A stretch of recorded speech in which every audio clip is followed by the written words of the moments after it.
Mateo capítulo 19, verso 3 en adelante. Dice la palabra del Señor de la siguiente manera, en el nombre de Cristo Jesús. Entonces vinieron a él los fariseos, tentándole y diciéndole: ¿es lícito al hombre repudiar a su mujer por cualquier causa? Él respondiendo les dijo: ¿no habéis leído que el que los hizo al principio, varón y hembra los hizo? Y dijo: por esto el hombre dejará padre y madre, y se unirá a su mujer, y los dos serán una sola carne. Así que no son ya más dos, sino una sola carne. Por tanto, lo que Dios juntó, no lo separe el hombre. Está hablándonos el Señor y está dándonos un mandamiento prácticamente. Un mandamiento muy importante, un mandamiento muy sólido, muy básico, muy fundamental. Están preguntándole sobre lo que es el divorcio. Están hablándole lo que se puede hacer, lo que no se puede hacer. Le están preguntando por qué Moisés permitió ciertas cosas, por qué permitió que se diera carta de divorcio. Y el Señor dice: fue por la dureza del corazón del hombre. No fue porque así fuera establecido desde un principio. No fue porque fuera la base fundamental del hogar o del matrimonio que Dios estableció desde un principio, sino por la dureza del corazón del hombre. Pero el Señor les aclara este punto y se los marca de esta manera, diciéndoles: así que no son ya más dos, sino una sola carne. Por tanto, lo que Dios juntó, no lo separe el hombre. Y yo le preguntaba al Señor: Señor, ¿por qué dices tú estas palabras? ¿Por qué haces esta afirmación? Por tanto, lo que Dios juntó, no lo separe el hombre. Por tanto, lo que Dios juntó. Primeramente, miramos la semana antepasada en el tema de cómo viene la bendición al matrimonio, la importancia de la bendición hacia el matrimonio, y después cómo viene a unirse el matrimonio. El matrimonio es bendecido y después es unido. Se une el matrimonio, vienen a unirse en una sola carne cuando llegan a la intimidad. Pero es bendecido antes de eso, porque matrimonio o pareja que se une antes de recibir la bendición de Dios, entonces estamos hablando ya de fornicación o de adulterio. Solamente los matrimonios que Dios reconoce o respalda son los matrimonios que han sido bendecidos por la bendición de Dios. Por eso es importante tener la bendición de Dios. Ahora, la bendición de Dios, mis hermanos, no es algo que se recibe una vez en el altar cuando venimos a buscarla. Hay parejas que reciben la bendición una vez cuando vienen al altar y se prometen los votos en el matrimonio, y ahí reciben la bendición. Pero es que, mis hermanos, la bendición de Dios no consiste, como mucha gente cree, en un ritual que se lleva a cabo frente a un altar. No consiste solamente en un ritual. La bendición de Dios no consiste en una sola experiencia de que cuando se casa la pareja vienen al altar y se pide la bendición y ya está la bendición, ya están bendecidos y ya estuvo todo. No, mis hermanos, el presentarse en el altar, el venir delante del Señor y pedir la bendición, eso no es todo. Eso es solamente el principio. La bendición de Dios que una pareja pide dentro de esta iglesia, delante del altar, delante del Señor, la bendición que se pide acá no es algo que se debe de pedir para una sola ocasión y hasta ahí. No, la bendición de Dios que se pide aquí se tiene que agarrar y se tiene que llevar al hogar y meter al hogar. La bendición de Dios tiene que estar donde quiera que el matrimonio esté. Tiene que estar en la calle, tiene que estar en la casa, tiene que estar en cualquier lugar, en el trabajo, tiene que estar donde quiera. La bendición de Dios no es algo que se quede en el altar. Lamentablemente muchas parejas vienen al altar a pedir la bendición de Dios y dejan la bendición de Dios en el altar y se van a su casa a vivir a su manera, como ellos quieren, como les parece, como dicen por ahí, como les da la gana, y piensan que porque pidieron bendición acá van a tener bendición dentro de sus hogares. No, la única manera de retener la bendición, de tener en los hogares, es de que la bendición que recibes acá, que no te la deje el enemigo, que la pierdas por ahí o que la dejes acá. Que digas: yo vine por bendición y la bendición me la voy a llevar, la voy a meter a mi hogar, la voy a poner en mi esposo, en mi esposa, en mi casa, en mis hijos, donde quiera que yo esté. Quiero que la bendición de Dios sea lo más importante que haya en mi vida. Aunque no haya que comer, que esté la bendición de Dios. Aunque no haya agua para tomar, que esté la bendición de Dios. La bendición de Dios vale más que todo. Aunque no haya trabajo, aunque no haya nada, que esté la bendición de Dios.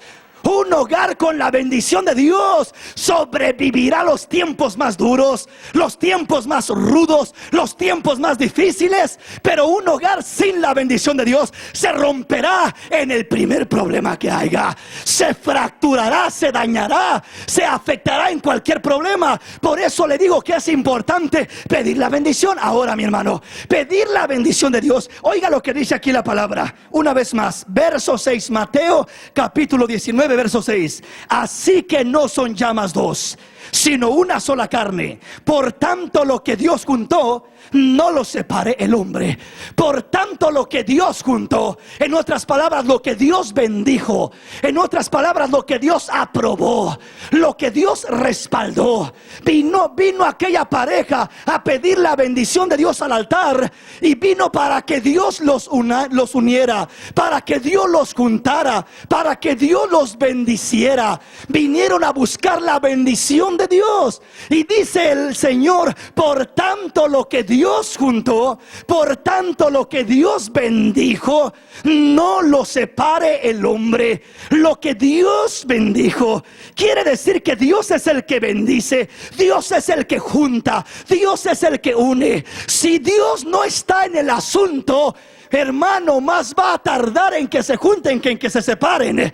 Si Dios no está ahí, Dios es el resistor que mantiene a la pareja unida. Dios es la química que mantiene el matrimonio funcionando. Dios es la esencia del matrimonio. Mientras esté Dios allá adentro, habrá problemas, se sacudirán, se jalarán, se forcejearán uno por una u otra manera, y aunque quiera soltar, no podrá. Habrá algo que le jalará, habrá algo que le estirará. Su carne dirá: estoy cansado, déjalo, déjala. Pero habrá algo que le mantendrá esperando y diciendo: espera, porque yo voy a hacer una obra en tu matrimonio, y yo voy a hacer una obra en tu hogar, y yo voy a hacer una obra en ese hombre, y yo voy a hacer una obra en esa mujer, y yo voy a hacer una obra que nadie más puede hacer. Aleluya. Yo voy a hacer una obra. Por tanto, lo que Dios juntó, quiere decir que Dios es el que mantiene junta una pareja. Si Dios, le repito, no está ahí, Dios ya no se mantiene aquello junto. Los consejeros no pueden mantener junta una pareja, ni siquiera los hijos pueden mantener junta una pareja, ni los compromisos, ni la casa que compraron. Se están dispuestos a perderlo todo: casas, familia, hijos, todo. Porque si no es Dios el que está en medio del asunto, no puede sobrevivir el matrimonio. Por eso urge que Dios vuelva a ser el primero dentro del matrimonio. Urge que Dios vuelva a ser tomado en cuenta dentro del hogar. Urge esa necesidad. ¿Sí me comprende? Por tanto, lo que Dios juntó, Dios junta algo, y Él, mientras está ahí, es el que puede mantener junto aquello.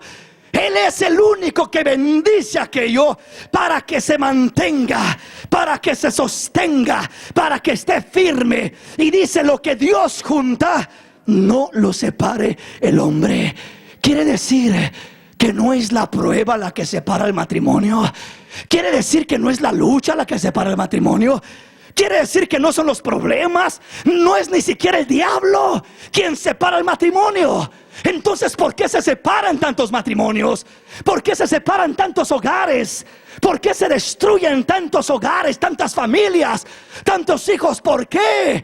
¿Por qué si Dios dice lo que yo junto no quiero que nadie me lo separe? No me lo separe el hombre. Está dirigiéndose al hombre, no lo separe el hombre. En otras palabras, no está diciendo lo que Dios juntó no lo separe el diablo o no lo separe la prueba, porque el diablo no tiene poder para destruir tu matrimonio. El diablo no puede tocar tu matrimonio si estás de la mano de Dios. Si estás cubierto con el Señor, el diablo no puede llegar y hacer lo que quiere con tu matrimonio. No, es propiedad privada. Tu matrimonio es propiedad privada, tiene el sello de Dios, tiene la bendición de Dios, aleluya.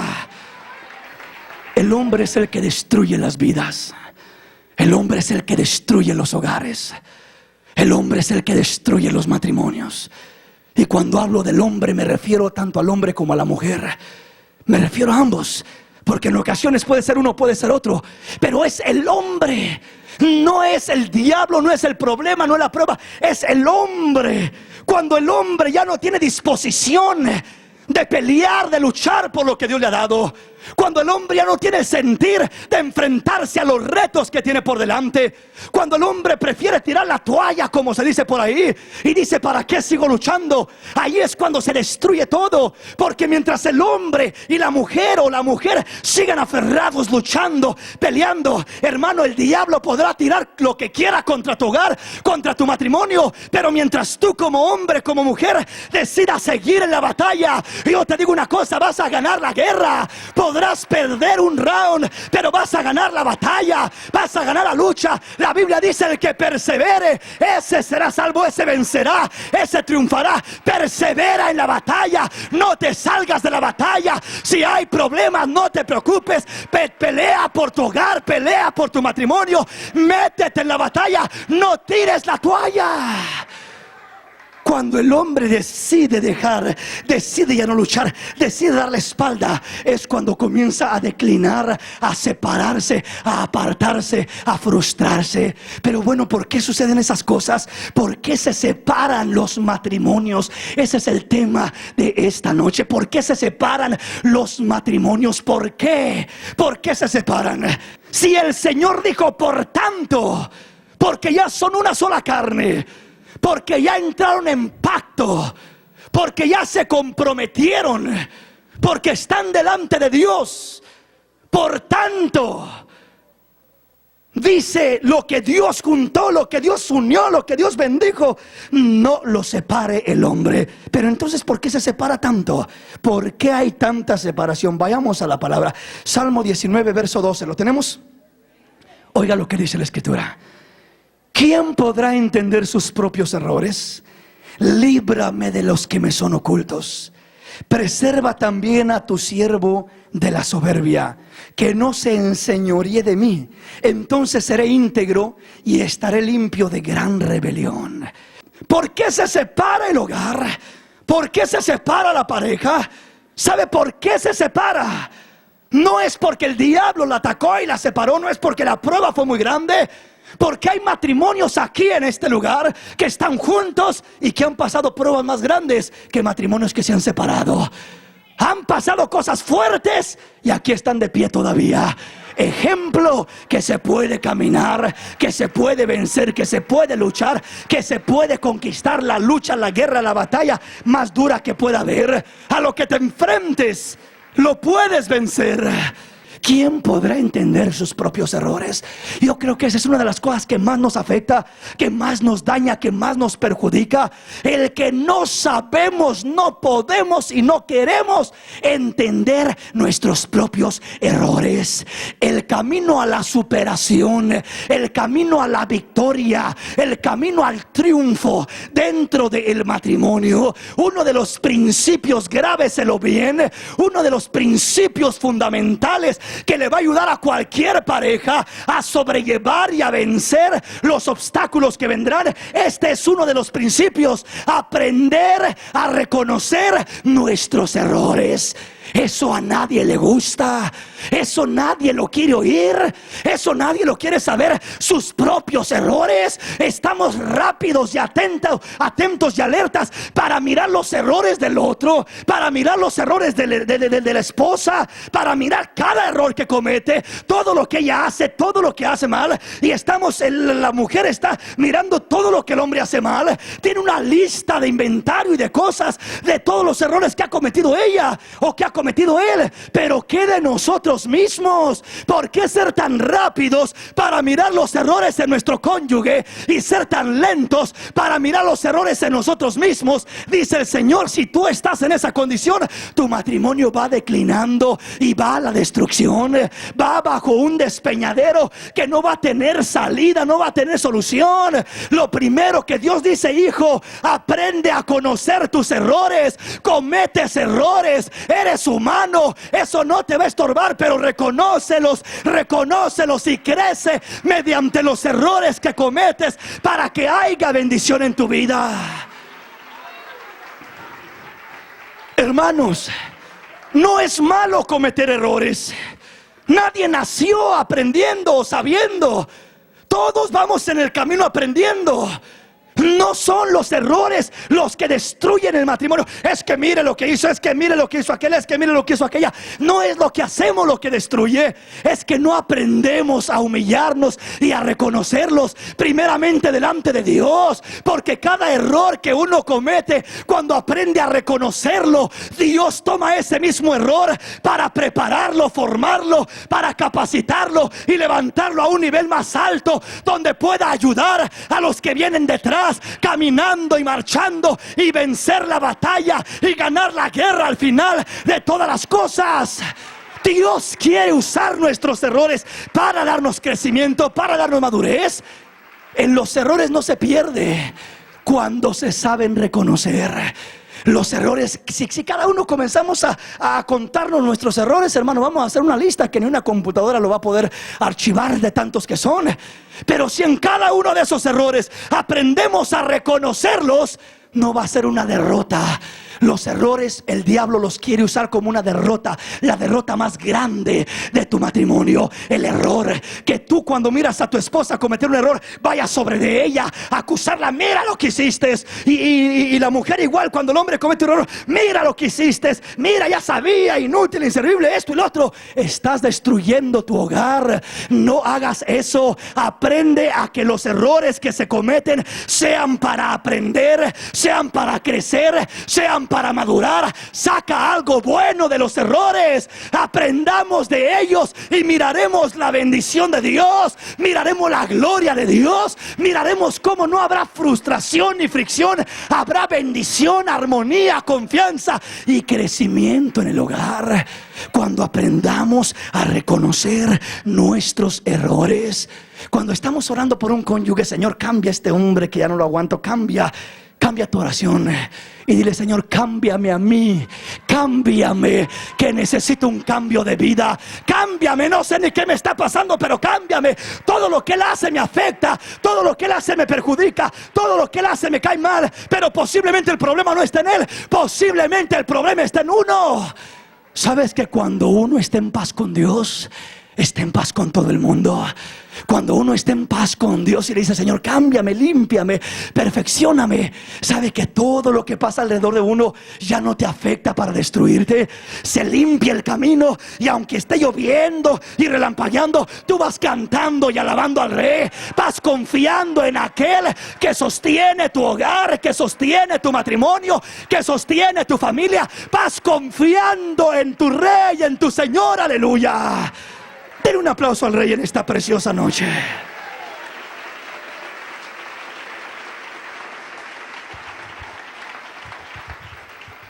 ¿Quién podrá entender sus propios errores?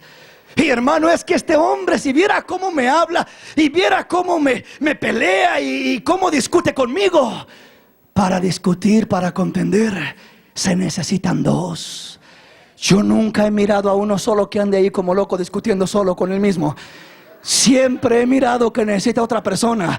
Así es de que si está discutiendo mucho, posiblemente hay alguien ahí que le ha estado dando lugar y que ha estado alimentando esa discusión. En vez de doblar rodillas y decir: voy a reconocer que ese es un error, voy a quemar, voy a acomodar ese error y voy a crecer mediante ese error.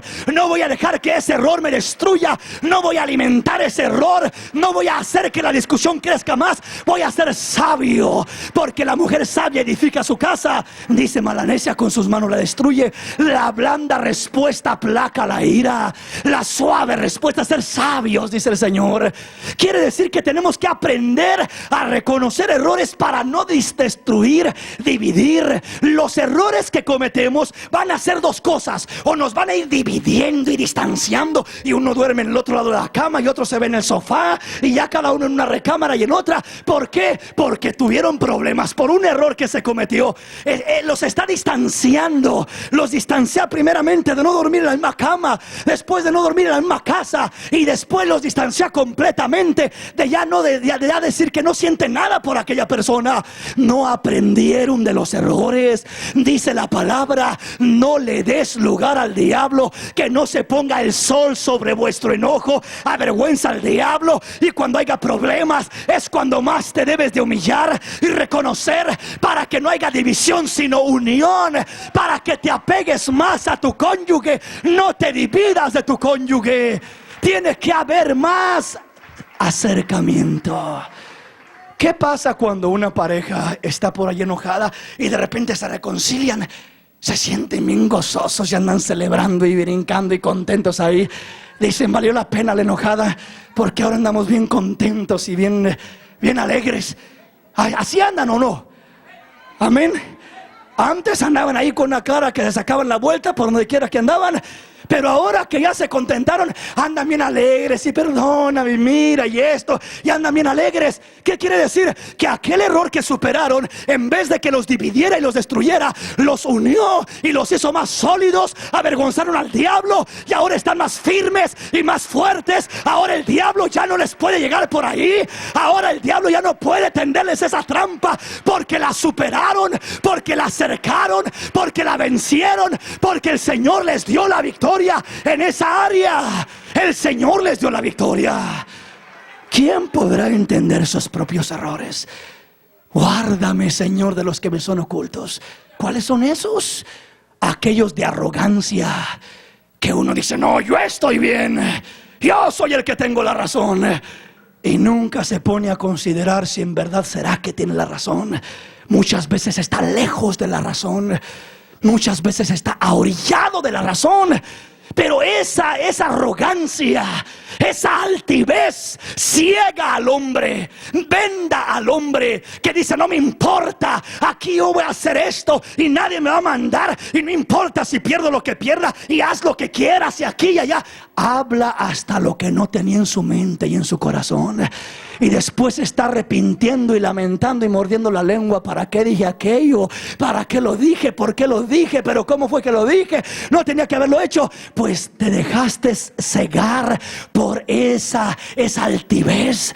Te dejaste cegar por esa cosa que ciega al hombre, y a fuerza él quiere tener la razón, ella quiere tener la razón. Aquel que gana no es el que quiere tener la razón. Aquel que gana es el que se humilla, porque el que se humilla será levantado por el Señor, pero el que se enaltece será humillado de parte del Señor. Aquí el que gana es el que aprende a reconocer, es el que aprende a reconocer que comete errores, que es falto, que va aprendiendo, que necesita caminar, pero que tiene la voluntad, la disposición y el corazón dispuesto para aprender en este camino. Aquí no es la experiencia. Yo tengo mucha experiencia, hermano. Sí, matrimonios de cuántos años no se han destruido. ¿Por qué? Muchas veces por la arrogancia, por yo tengo la razón, yo y nadie más. Y si yo y nadie más, voy a destruir lo que Dios me dio. Nunca digas: yo tengo la razón. Siempre di: Él tiene la razón. Humillémonos y busquemos su dirección, Posiblemente yo estoy mal, pero Él tiene la razón. Él tiene el camino, Él tiene el consejo, Él tiene la sabiduría. Él sabe cómo debemos de caminar. Busquemos su palabra, busquemos su dirección, busquémosle en oración, busquémosle. El hombre, entre más va caminando en la vida, muchas veces se distancia más, porque no ha aprendido a crecer mediante los errores que se cometen. El matrimonio día con día debe de ser más sólido, debe de ser más íntimo, debe de apreciarse más el uno al otro, debe de valorar lo que hay el uno en el otro. Pero parece que es todo lo contrario. A como pasan los años, parece que la mayoría de los matrimonios van en decadencia, van declinando, y parece que es más el desprecio que el aprecio. Parece que es más el distanciamiento que el acercamiento. Parece que estamos muriendo en vez de tener vida. Parece que no soportamos a aquella persona en vez de anhelar cada día estar más cerca de aquella persona. ¿Por qué? ¿Por qué? Porque los errores nos dividen. No hay un matrimonio que no cometa errores. No hay un esposo que no cometa errores. No hay una esposa que no cometa errores. Ella va a cometer errores, él va a cometer errores, ambos van a cometer errores. Son humanos. Los errores todos los vamos a cometer. La diferencia no está en quién cometió el error o quién o qué matrimonio ha cometido más errores. No, la diferencia está en aprender de esos errores. Que no se enseñoree de mi corazón la altivez, la arrogancia. Que no sea una mujer arrogante, que no sea un hombre arrogante. Que aprenda a reconocer que sin Dios en mi vida, que sin reconocer mis errores, nunca seré levantado, levantada de la condición a la que me pueden bajar los errores. Los errores nos bajan a una condición baja para que estando abajo los reconozcamos, y reconociéndolos, entre más bajemos, más subiremos. Porque el que más se humilla es el que más exaltado será. Entre más abajo llegas, más arriba subirás. Porque Dios restaurará, levantará, perfeccionará, bendecirá tu hogar, tu matrimonio. Denle un aplauso en esta preciosa noche al Señor.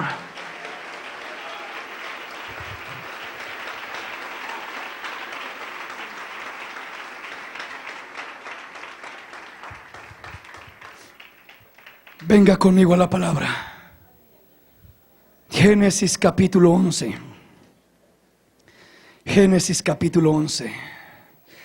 Los errores dividen, separan y confunden. Confunden. Una de las frases más peligrosas que yo he escuchado de los matrimonios, de diferentes parejas que han llegado a consejería. Una de las frases más peligrosas, que cuando yo oigo esa frase me hace que me estremezca y digo: Señor, qué terrible está esto, es: ya no amo a este hombre, ya no amo a esta mujer, ya se acabó el amor. Aunque un tiempo juré amarlo, juré amarla, decía y prometía y hablaba de que nunca cambiaría mi amor por él o por ella. Pero muchas veces parece que se acabó aquello. Se acabó el amor. Se acabó aquel sentimiento que tenían, lo cual llamaban amor. Y ahora dicen: ya no hay ni para qué luchar. Ya no quiero reconocer mis errores porque ya no lo amo. Cuando hay amor, o cuando siente que hay amor, el hombre por la mujer por el hombre, les es fácil humillarse, les es fácil reconocer los errores. Aun cuando ella comete el error, él anda diciendo: no, yo cometí el error. Se pone de víctima él, diciendo: no, yo lo cometí. Anda queriendo tomar la responsabilidad por todos los errores, aun por los que ni cometió.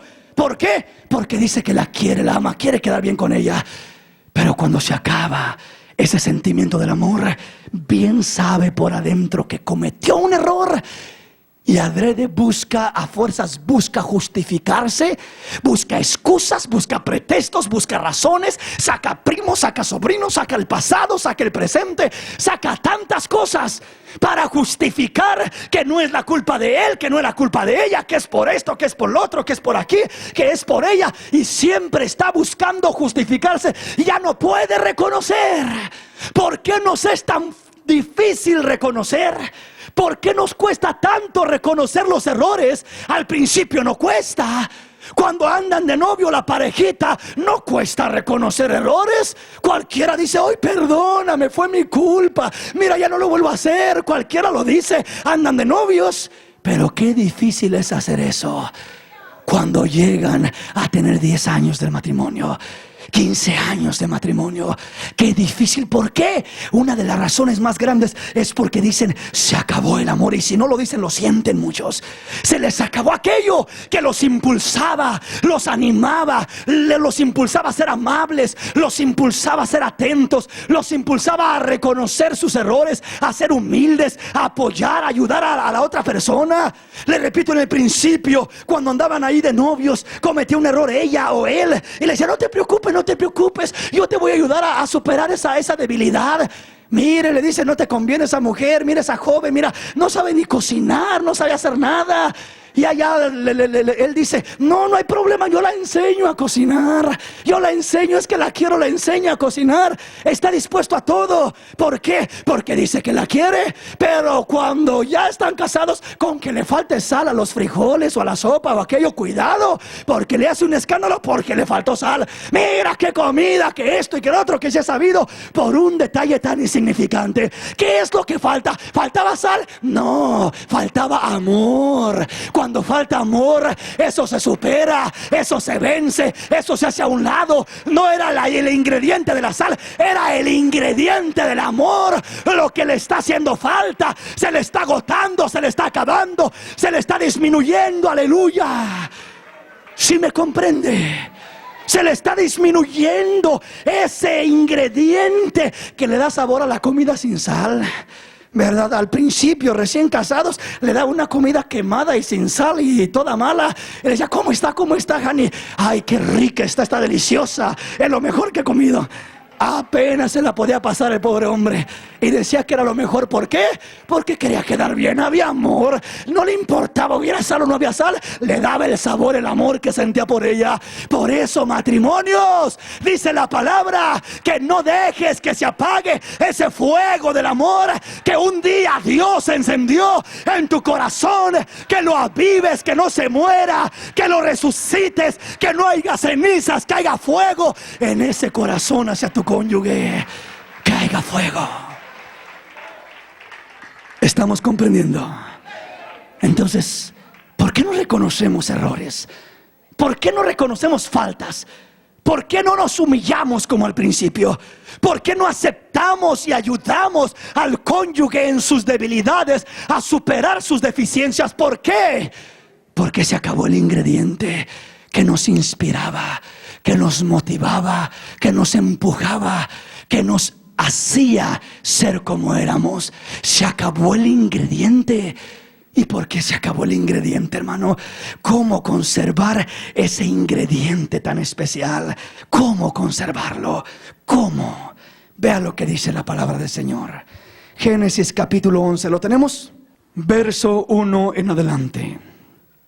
Tenía entonces toda la tierra una sola lengua y unas mismas palabras.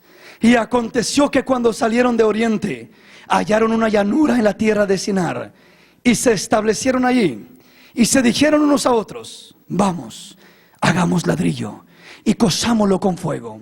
Y les sirvió el ladrillo en lugar de piedra, y el asfalto en lugar de mezcla. Y dijeron: vamos, edifiquemos una ciudad y una torre, cuya cúspide llegue al cielo, y hagámonos un nombre, por si fuéramos esparcidos sobre la faz de toda la tierra. Y descendió el Señor para ver la ciudad y la torre que edificaban los hijos de los hombres. Y dijo el Señor: he aquí el pueblo es uno, y todos estos tienen una sola lengua, y han comenzado la obra, y nada les hará desistir ahora de lo que han pensado hacer. Ahora pues, descendamos y confundamos ahí su lengua, para que ninguno entienda el habla de su compañero. Así que los esparció el Señor desde allí sobre la faz de toda la tierra, y dejaron de edificar la ciudad. Uno de los principios por los que se acaba ese ingrediente tan precioso y tan especial llamado amor, conocido como amor, ese sentimiento lindo que debe de habitar en cada hogar, en cada corazón, en cada pareja, que debe darle vida, armonía a cada cosa que hacen, que debe de ser la razón, el impulso, la fuerza por la que se desarrollan con gozo. Ese ingrediente se acaba. Una de las razones por las que se acaba es por la comunicación. Hermanos, la comunicación es algo muy especial. Cuando estos hombres estaban levantando una torre muy alta, Dios miró el deseo de sus corazones. No estaban en su voluntad, no estaban en su agrado. Y dice que Dios dijo: he aquí, el pueblo es uno, están unidos, tienen una sola lengua, es decir, tienen buena comunicación.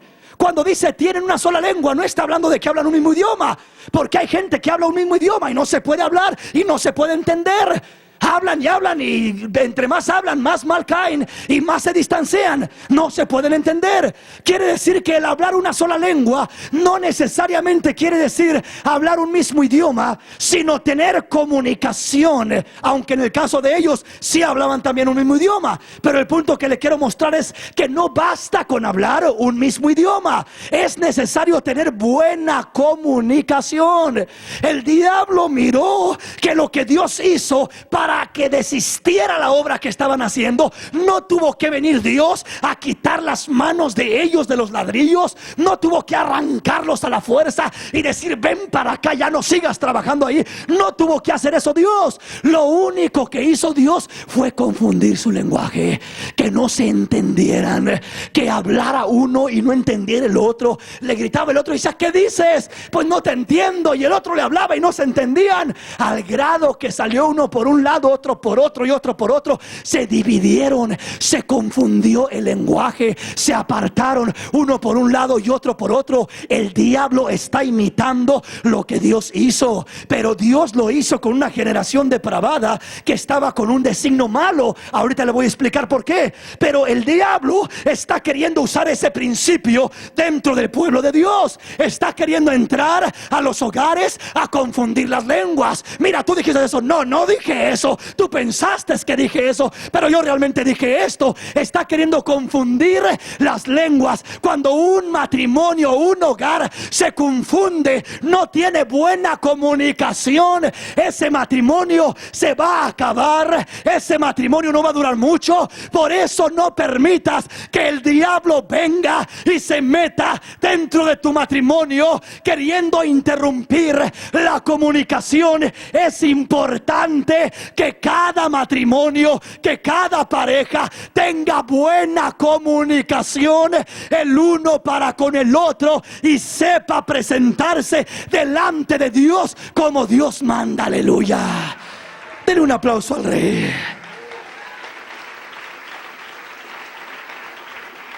Déjeme especificarle a qué me refiero.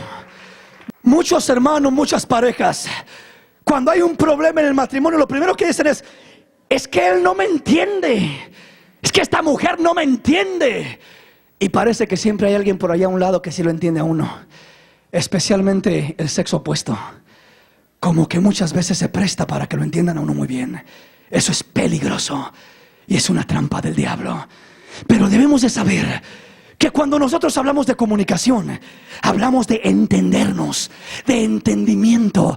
No solamente de entendimiento en las palabras que salen de nuestros labios, sino en entendimiento en lo que hay en el corazón de aquella persona, en cómo tratar con ella, en cómo tratar con él. ¿Cuántas veces hay esa expresión en los matrimonios? Es que él no me entiende, estoy cansado de él y ya estoy pensando mejor en separarme de él porque no me entiende. No me entiende él, no me entiende ella. Y está encerrado en que no me entiende. No te entiende él o no te entiende ella. Pero ¿alguna vez has buscado entenderlo tú a él? ¿Has buscado entenderla tú a ella? Cuando buscamos ser entendidos, nos vamos a frustrar muchas veces. No te enfoques en que te entiendan para que vean las cosas como tú las ves. ¿Por qué mejor no entender a la otra persona y tratar de mirar cómo es que está mirando las cosas la otra persona? ¿Por qué dice lo que dice? ¿Por qué siente lo que siente? ¿Por qué piensa lo que piensa? Para poder ayudarle y unirme a la misma visión que pueda haber y sobrellevar el problema que puede estar azotando el hogar. Pero si yo me encierro en que ella no me entiende y ella se encierra en que y yo no la entiendo, cada uno va a terminar por su lado edificando su propia casa y su propia torre y destruyendo la obra del Señor. Dios dice: hijo, la comunicación es esencial. Oiga lo que dice la palabra. Déjenme interno un poquito más en la palabra. Dice el verso 3: y se dijeron unos a otros: vamos, hagamos ladrillo y cosámoslo con fuego. Y les sirvió el ladrillo en lugar de piedra y el asfalto en lugar de mezcla. Lo primero, el primer punto que nos muestra el verso 3 es que cambiaron el fundamento. Cambiaron el fundamento. El fundamento era piedra sólida sobre la que edificaban. Aquí dice: se dijeron, vamos, hagamos ladrillo. Y les sirvió el ladrillo en lugar de piedra. Lo cambiaron por la piedra. Y el asfalto en lugar de mezcla. Hubo un cambio. El ladrillo es una mezcla. Es una mezcla. Parece piedra, parece sólido, pero es una mezcla. Ya no es la piedra sólida. Cuando nosotros comenzamos a mezclar la palabra de Dios a nuestra conveniencia, la queremos poner a nuestra conveniencia y no la ponemos pura como es, no la ponemos pura como está escrita, comenzamos a desviarnos del principio de Dios. No debemos de mezclar la palabra con mi parecer, con mis sentimientos, con lo que a mí me conviene. Tenemos que pedirle al Señor humildemente: Señor, enséñame lo que dice tu palabra y hazme entender mis errores. Como dijo el salmista: enséñame los que me son ocultos. Si pienso que estoy bien, pero realmente tú sabes, Señor, que estoy mal. Señor, quiero tener la humildad delante de ti y delante de mi esposo y de mi esposa para reconocer que estoy mal, pero muéstramelo, Señor, muéstramelo. Quiero tu palabra, quiero tu fundamento. No quiero mis excusas, no quiero mis razones, no quiero mis fundamentos. Todo el mundo tiene excusas, todo el mundo tiene razones, pero muchas veces estamos lejos de la palabra de Dios, de vivir como Él establece en su palabra. Tenemos que volver al fundamento. Ya no mezcles la palabra con tus excusas, ni hagas lo que quieras para justificarte. No, tenemos que volver al fundamento. Nos preocupamos más por tener una buena excusa, por tener la razón, que por estar edificando en la roca.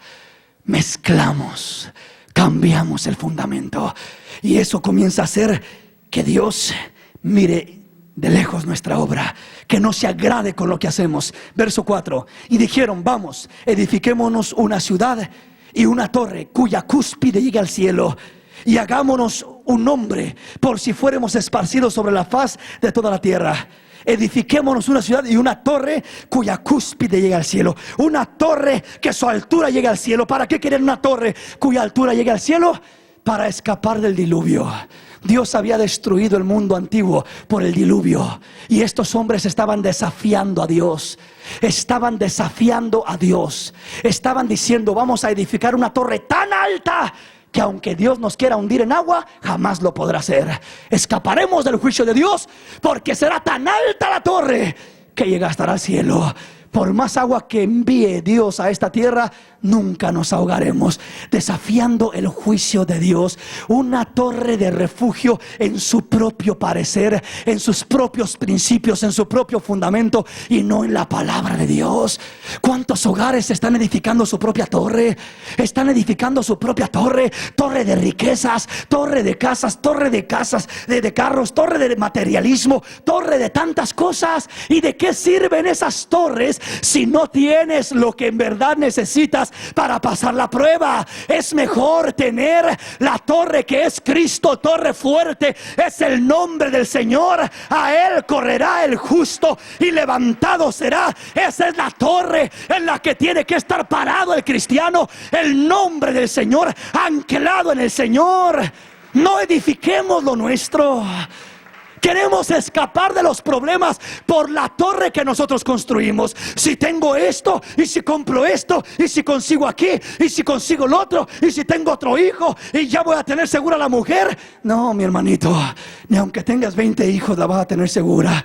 Si no es Dios el que tiene su mano, si no estás edificando en el Señor, no habrá seguridad. Queremos construir en el materialismo del mundo, en la psicología del mundo, en el consejo del mundo, en la prosperidad del mundo. Queremos levantar nuestras torres pensando que esa es la vida. Esa no es vida. Por eso se acaban los hogares. Trabajemos todos los dos, y trabajemos hasta 2 trabajos cada uno. ¿Cuál es el problema? Construyendo tu propia torre. Mira lo que dice la palabra y vuelve al fundamento de Dios. Edifica en la torre del Señor. Busca primeramente el reino de Dios y su justicia, y todo lo demás vendrá por añadidura. Esa es la torre de Dios. Búscalo a Él primero y Él te dará lo que necesites. No te afanes por las añadiduras. Afánate por Él.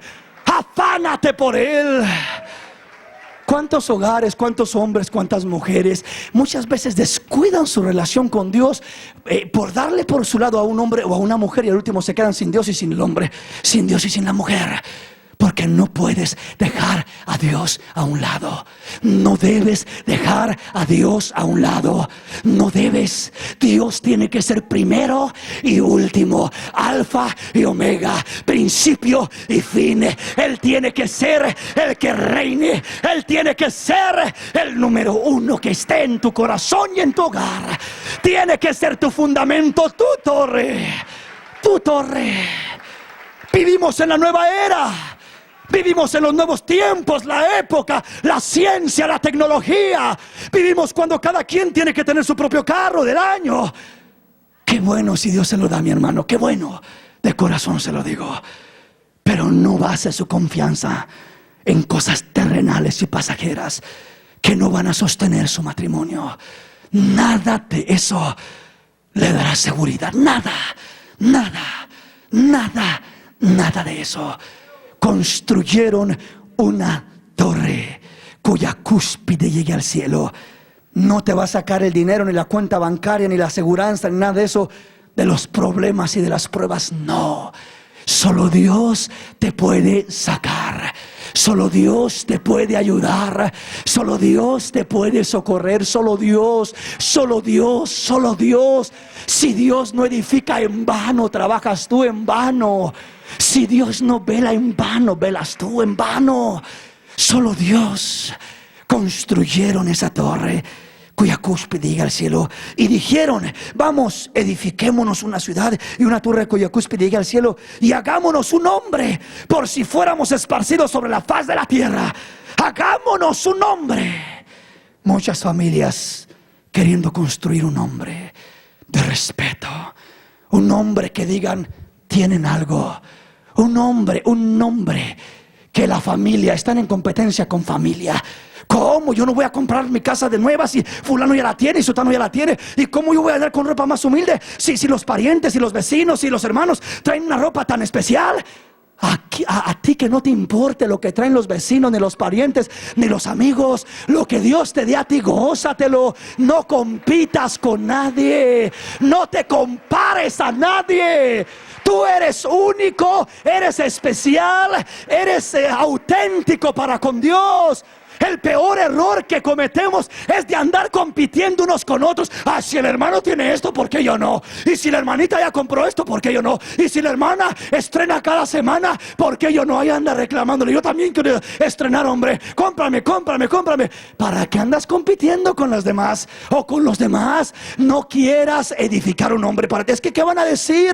¿Qué van a decir si me miran a mí llegar a la iglesia en un carrito viejito? ¿Qué vamos a decir? Que estás poniendo a Dios en primer lugar y que no te importa otra cosa sino primeramente servir a Dios. Estás confiando en Dios. Lo que tienes te lo gozas. Estás feliz con lo que Dios te ha dado. No luches por vanidad.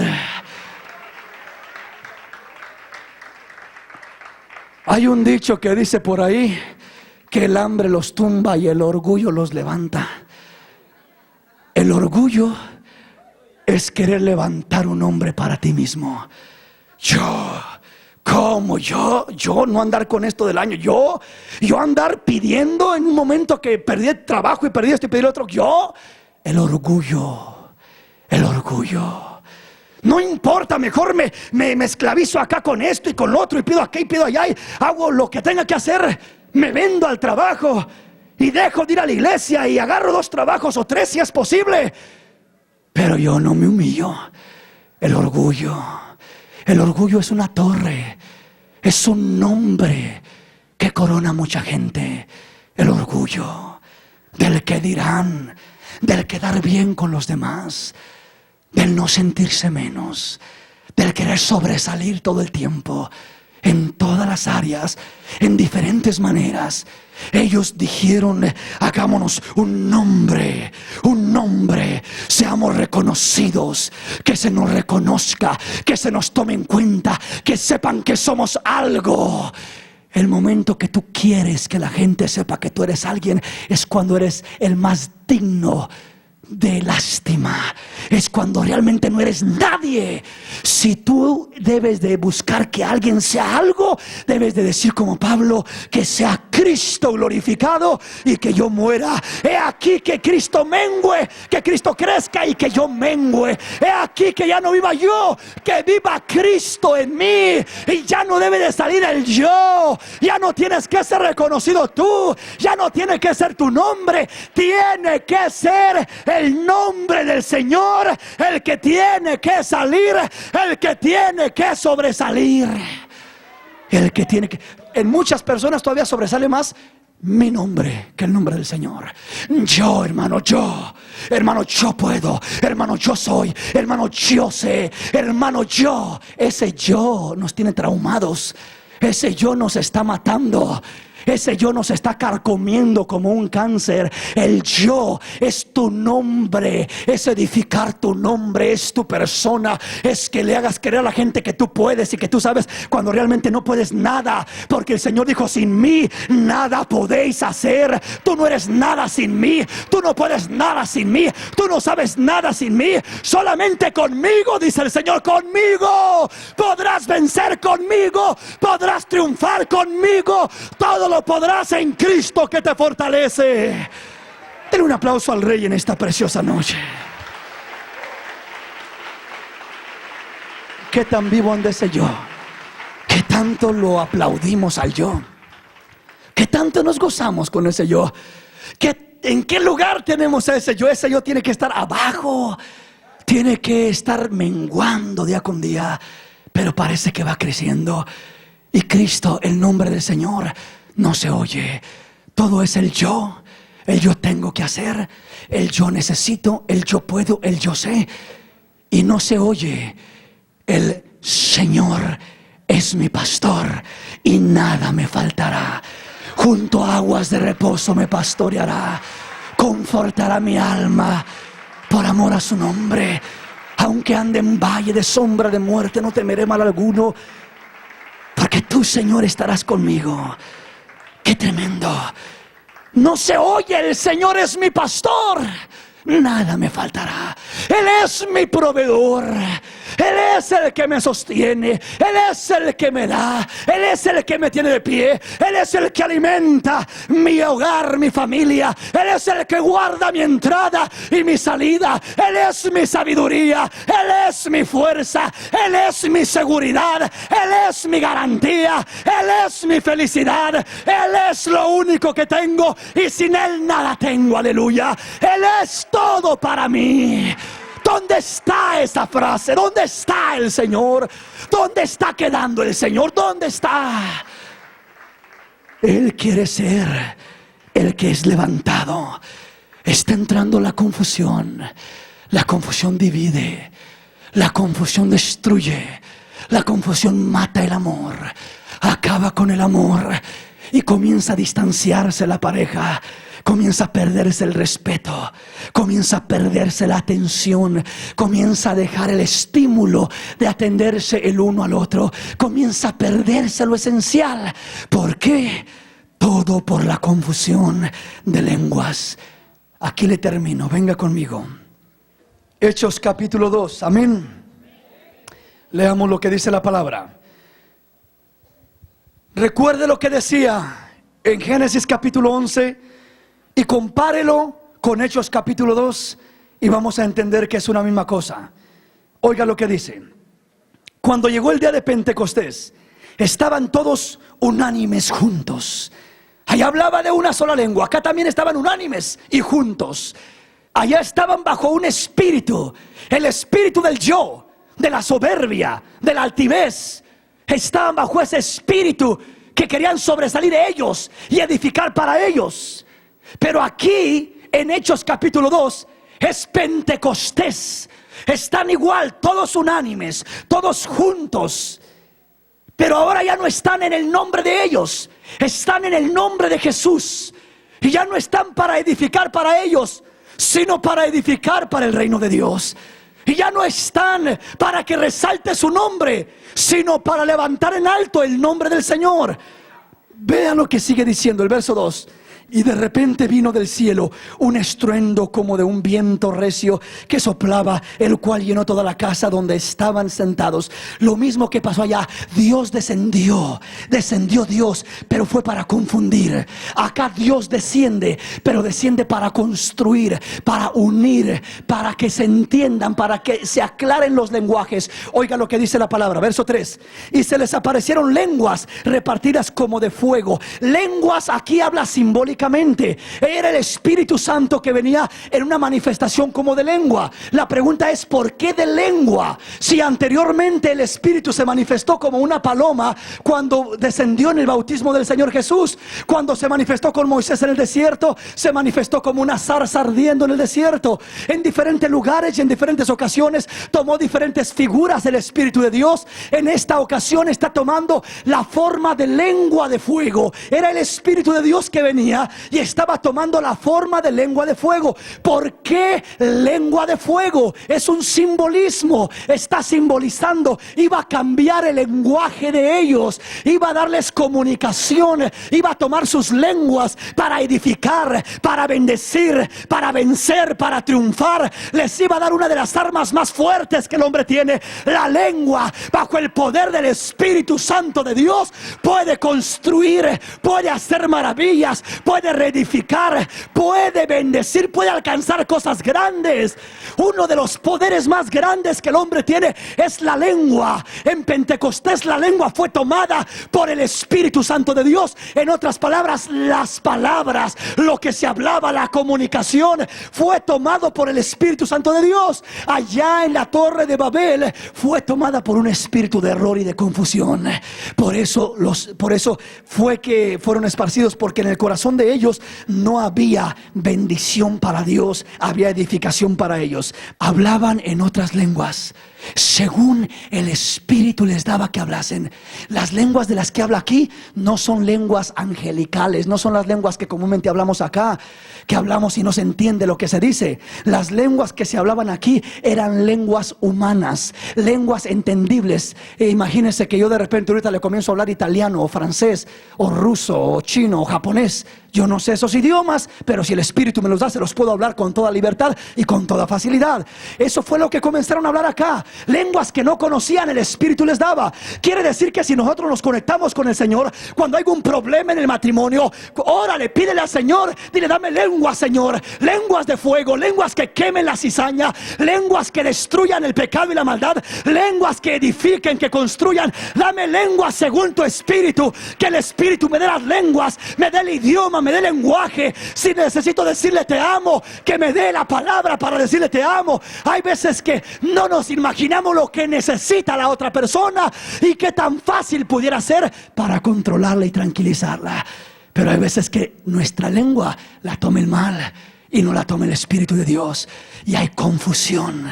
Siempre que nuestra lengua se confunde, destruye, separa y divide, mata y acaba con lo que Dios puso en el hogar.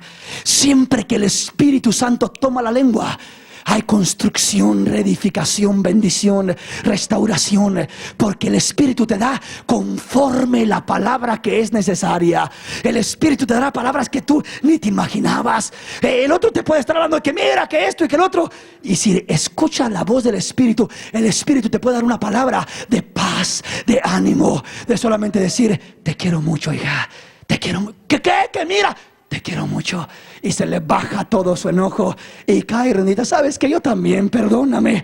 Tan fácil que era, pero necesitabas la palabra que el Espíritu te quería dar, necesitaba darte. Si el Espíritu te da la palabra, apagas el fuego, apagas la confusión, apagas la inquietud, apagas el enojo, apagas aquello, apagas la gritería. Si el Espíritu te da una lengua, apagas la contienda y comienza a llegar la paz a tu hogar.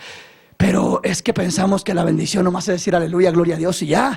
No, hermanos, lenguas de fuego, palabra que edifique, palabra que construya los hogares, los matrimonios, las vidas. Dice: mira, ¿qué pasa? Se confundieron. Pero mira, yo soy chino y les oigo hablar en chino. Yo soy mexicano y les oigo oír en español. Yo soy americano y hasta en inglés están hablando. ¡Qué tremendo! Todos los idiomas hablaban, cada uno los oía hablar en su propia lengua. Quiere decir que el Espíritu es el mejor traductor. Es el que dispersa la confusión y aclara la visión para el hogar, la unidad, para el matrimonio. Cuando el hombre está queriendo jalar por un lado y la mujer por otro lado, y ella dice: es que él no me entiende. Le hablo y le digo: no me entiende. Y ella dice: es que él no me entiende, estoy cansado, no me entiende. ¿Sabes qué? Necesitas un intérprete, el Espíritu Santo de Dios, que venga a tu hogar, a tu vida, a tu lengua, a tu corazón, que interprete la necesidad del corazón de tu esposo, de tu esposa, para que entiendas la necesidad que tiene y puedas ayudarle y sepas ayudarle. El Espíritu Santo es el mejor traductor. Tradujo en un segundo, en un instante, multitudes de lenguas, y a cada uno le daba que entendiera conforme él quería dar el mensaje, hablar de las maravillas que exaltan a Dios. Eso es lo que hablaban. Eso es lo que necesita cada hogar. Maravillas que exalten a Dios, que se disipe la confusión y que venga la claridad, que haya entendimiento. No va a ser el consejo ni la psicología, no va a ser el estudio ni la riqueza, va a ser el Espíritu Santo de Dios. Cuando descienda a tu vida, le des lugar en tu boca y dejes de hablar lo que tú quieras y comiences a dejar que tome tu lengua el Espíritu y que hables lo que Él te dé, lo que Él te diga. Que tu lengua sea llena de fuego y que comience a salir palabra dada por el Espíritu. Edificación, construcción, bendición, restauración. Eso cambiará vidas, eso cambiará hogares, eso restaurará el entendimiento y te volverá a unir como en Pentecostés. Los dispersos fueron unidos, los que estaban por su tierra, cada uno fueron unidos en una lengua. El lenguaje del Espíritu unió lenguajes de idiomas diferentes. ¿Cuánto más no va a unir tu idioma, tu lenguaje, que es el mismo que habla tu compañero y tu compañera? Pero deja que el Espíritu de Dios llegue, entre y tome lugar una vez y por todas en tu vida, en tu hogar, en tu matrimonio y en tu corazón.